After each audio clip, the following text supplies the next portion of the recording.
Hi everyone, my name is Karuna DiLibero, and Kirsten and Kyle invited me to talk to you today about how to incorporate essential oils into your life in the Ayurvedic lifestyle, which is one of the practices that I teach and incorporate in my daily life.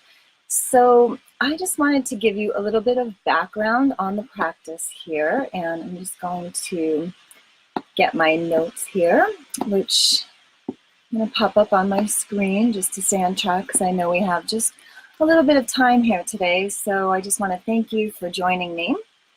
And if you have any questions or comments, please feel free to ask, and I'll try to address them all in our discussion here. So Dinacharya is an Ayurvedic practice that incorporates daily ritual into our life. It's a Sanskrit term that means patterning, appropriate patterning in our life, habits, rituals. And these habits either create the foundation of our health or they can deplete our health.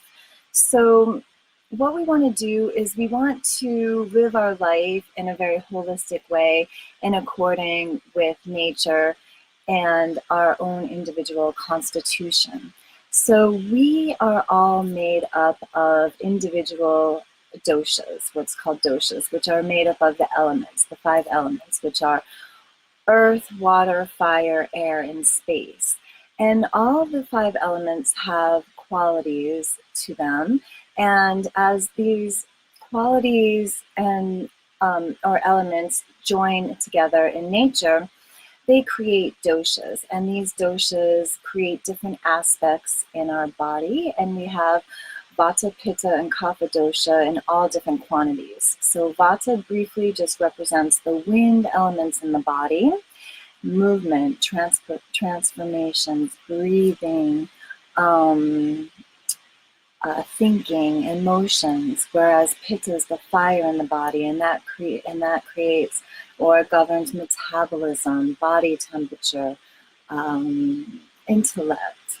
And kapha represents the water in the body or the earth element, and this represents our grounding. It's really the glue that sticks, that keeps us together, our structure. Now, our dominant dosha will present itself depending on how we're living our life.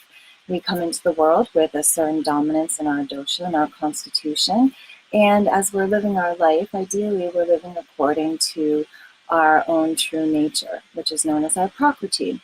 So as we go through life and we make choices on food, relationships, where we live, everything affects us in a very subtle way. So we want to really learn about ourselves to make choices to support our health. Now, Dinacharya begins to create a pattern or a rhythm in our life. So you'll notice when you wake up in the morning, you get up at a specific time every day, and you begin to do these certain rituals that keep you healthy or make you not feel so good. So I'm just going to go through some things today that will give you an idea of how you can really take care of yourself. Now, if you have no idea about Ayurveda, there's a lot of information on the internet. You're welcome to go to my website, which is just my name, karunadilibero.com, which I'll leave in the comments below. And you're welcome to contact me and just begin to do your own research and find out a little bit about yourself. I also have a dosha quiz on my website that you can take, which asks you questions about yourself so you can find out what your true nature is and what your current state is, so that you can begin to make little adjustments in your life to be really healthy. So, Vata people, they tend to need the most sleep, right? They really run on high speed, like the Energizer Bunny. So they tend to need about 8 or 9 hours of sleep. And ideally, people who are Vata dominant would wake up around 6 a.m. Pitta, the fiery people, they tend to burn the candle at both ends and burn out a little bit, and they need about medium sleep, which is about 6 to 8 hours, and they are best to wake at 5:30 a.m. Whereas Kapha, who has a tendency to be they have a term that can be a little bit derogatory, where they can be termed lazy couch potatoes, but once they get going, they tend to have the strongest endurance and most strength. And so when they tend to really want to sleep the most, they actually benefit by sleeping the least, about 5 to 7 hours. And ideally, if they wake up about 4:30 a.m., they can really benefit from these practices.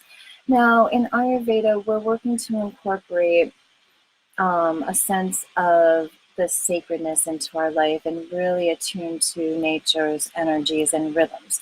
So ideally, when we're waking up in the morning, we want to, maybe before we even jump out of bed, rub our hands together, grab ourselves our favorite essential oil, and just begin to smell that. So one of my favorites to wake up to is frankincense oil. I just love it. I feel like it is a very sacred oil. It's the king of oils.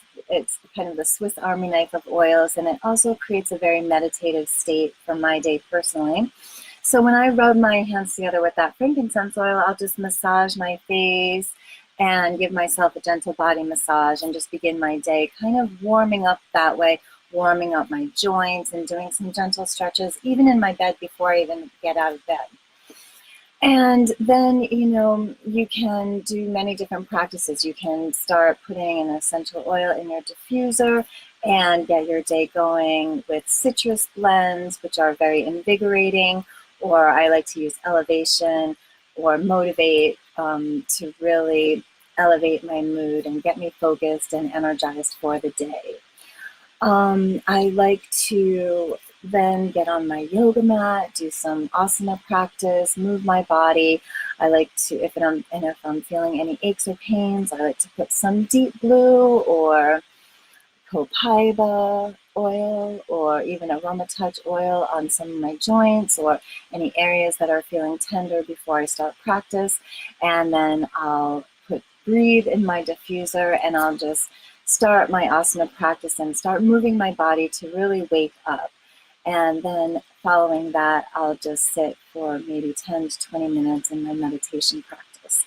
And then following that, I begin my breakfast routine, and I start with doTERRA's Slim and Sassy shakes. I really like their vegan shake, and I'll put different superfoods in there, and when I pour it in a glass, I'll add a drop of On Guard oil and just drink that. Maybe I'll vary it with lemon oil to detox my system, or even the Zendocrine, which detoxes the lungs, liver, kidneys, and the skin. So depending how I feel, I'll do that. And as I'm drinking my smoothie, I take my Lifelong Vitality vitamins. And I also take my women's supplements too. So I'm entering the ripe midlife age in my life, and so I started taking the women's supplements and balancing my hormones, and that way I'm using clary sage oil and definitely clary calm when it's that time of the month. After breakfast, I brush my teeth with On Guard toothpaste, and I use the On Guard mouthwash. And sometimes I'll add a drop of Melaleuca to that, and it will just help to break up the plaque and the tartar in my teeth and just get rid of that. Then what I'll do, I don't do this every day, but I'll do it probably 1 or 2 times a week, and it's called oil pulling.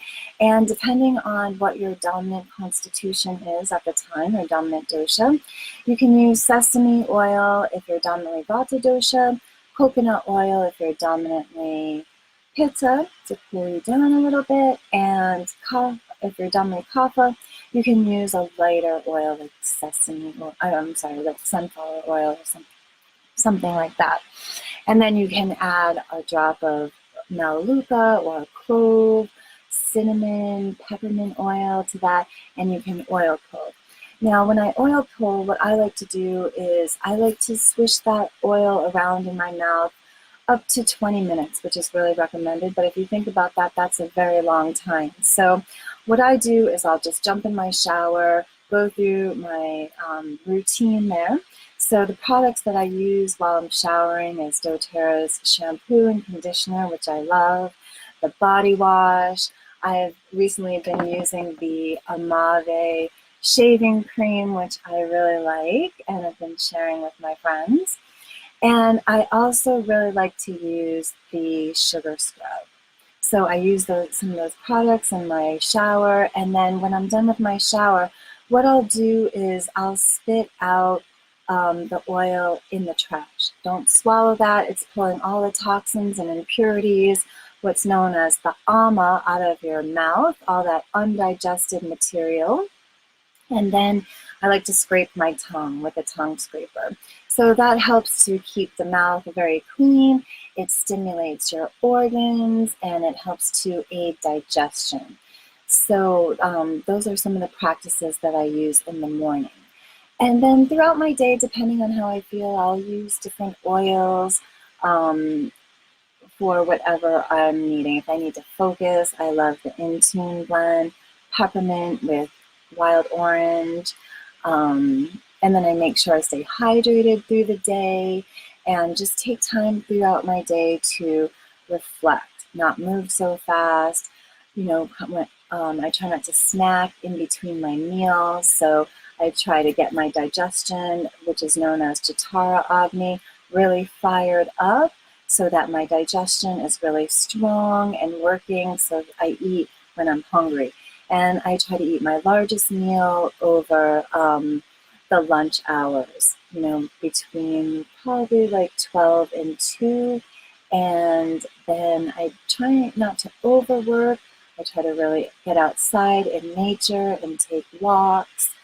It's really nice if you feel that you have an intense personality or if you tend to overheat, to be by water if you can. Maybe not exercise in the heat of the day. And if you tend to be a little bit lethargic and you need to get going, then you can use some citrus oils to really get that going and kind of light that fire, get that fire going. Any kind of spice oils, the spicy oils are really great for balancing kapha dosha too, if you have a hard time getting going throughout your day or if you're feeling that midday lag. Spicy oils kind of stimulate that kapha energy. Also, instead of drinking any caffeine, you can take the doTERRA supplement, the Mito 2 Max, which I like to take every now and again. And I have friends who love to drink coffee or caffeine, and they have taken it and said that they've naturally weaned themselves off caffeine in that way. So that's always a great thing to do, is to begin to substitute any of your daily habits, something that's maybe not natural. Maybe you're used to drinking caffeinated sodas every day. Maybe you try to change that with herbal teas that are very stimulating, and maybe you add some essential oils to kind of spice that up too. So that's just some ideas of how you can incorporate essential oils into your daily practice. Some different ideas for the evening time when you're beginning to wind down. We have a practice at night where we begin to turn off the computers, the TV, at least an hour before bedtime, and just begin to read, begin to calm down, spend time with family, quiet time and meditation, doing activities that really interest you, that aren't so stimulating, but begin to really start to settle the mind. So an evening yoga practice is really nice, meditation practice, reading books that are very light or of spiritual content where they're very uplifting is also really recommended at an evening time as well. Taking your evening time supplements with your dinner is also recommended.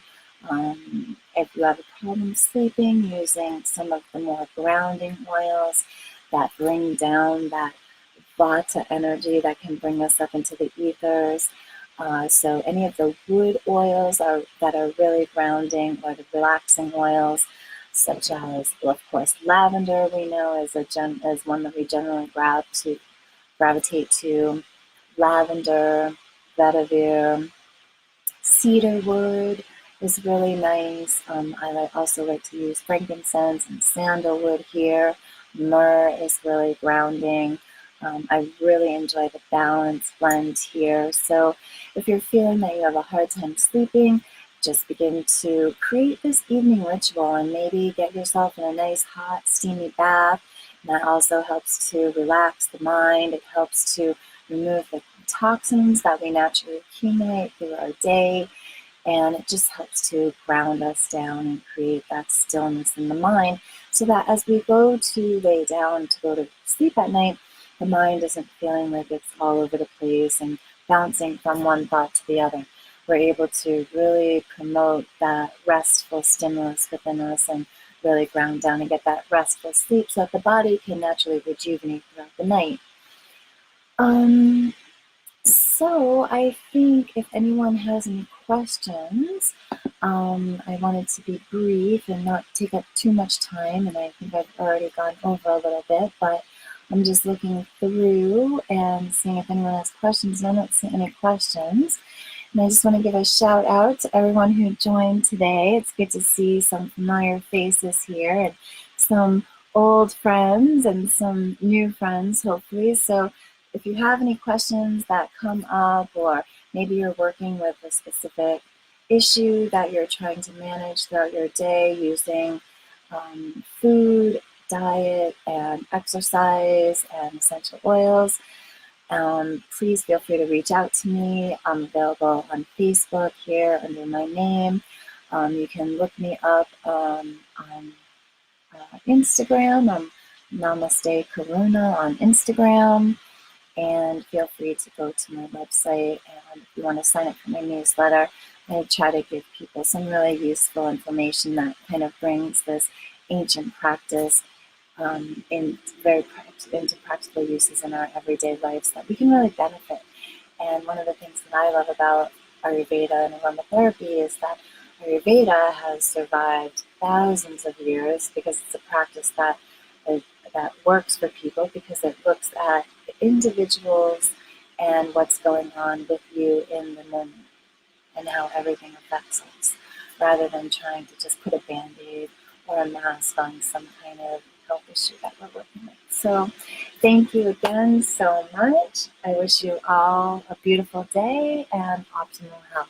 Namaste, everyone.